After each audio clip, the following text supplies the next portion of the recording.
உங்களுக்கு ஒரு மேய்ப்பர் உண்டு என்கிறதை மறந்து விடாதீர்கள். இந்த மேய்ப்பருக்கு நீங்கள் அடங்கி இருந்து கீழ்ப்படிந்து அவர் மூலம் உண்டாகிற தேவ சத்தத்துக்கு நீங்கள் கீழ்ப்படிவுகளை, ஆனால் பிரதான மேய்ப்பர் சொல்லுகிற வார்த்தைகள் அப்படியே உங்கள் வாழ்க்கையில் பலிக்கும் என்கிறதுல மாற்று கருத்தே இல்லை. பிரியமானவர்களே, கர்த்தர் இயேசுவின் இன்ப நாமத்தில் மனதார வாழ்த்துக்கள். ஏசப்பா உங்களை ஆசீர்வதிப்பாருங்க.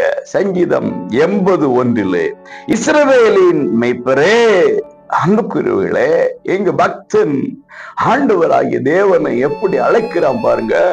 மேய்ப்பரே என்று அழைக்கிறான். ஆமாங்க, அவர்தான் நம்முடைய மேய்ப்பராய் இருக்கிறார். தேவ பிள்ளைகளே, உங்கள் வாழ்க்கையில் கர்த்தர் இயேசு உங்கள் மெய்ப்பராக இருப்பாராக. உங்களை அமர்ந்த தண்ணீர் அண்டைக்கு நடத்துவாராக. புல்லுள்ள இடங்களில் உங்களை மேய்ப்பாராக. ஆமாங்க, உங்களுக்கு என்ன வேணும், எப்படி வேணும், எவைகள் வேணும், எப்போது வேணும், அழகா அற்புதமா அந்த பிரதான மேய்ப்பர் உங்களுக்கு கொடுக்க பலமுள்ளவராய் இருக்கிறார். இல்லாததை நினைச்சு கவலைப்படாதீங்க. ஏனென்றா அந்த மேய்ப்பர் அதை உங்களுக்கு கொடுக்கல, அவ்வளவுதான். இருக்கிறதுக்காக அந்த மேய்ப்பருக்கு நன்றி செலுத்துங்க. மேய்ப்பர் உங்களோடு இருப்பதற்காக நன்றி செலுத்துங்க.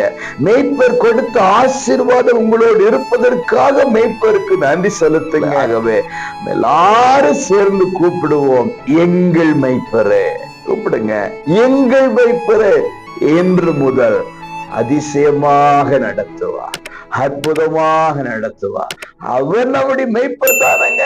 கவலையேப்படாதீங்க. கவலை எல்லாம் மாறட்டும், அற்புதங்கள் உண்டாகட்டும். God bless you.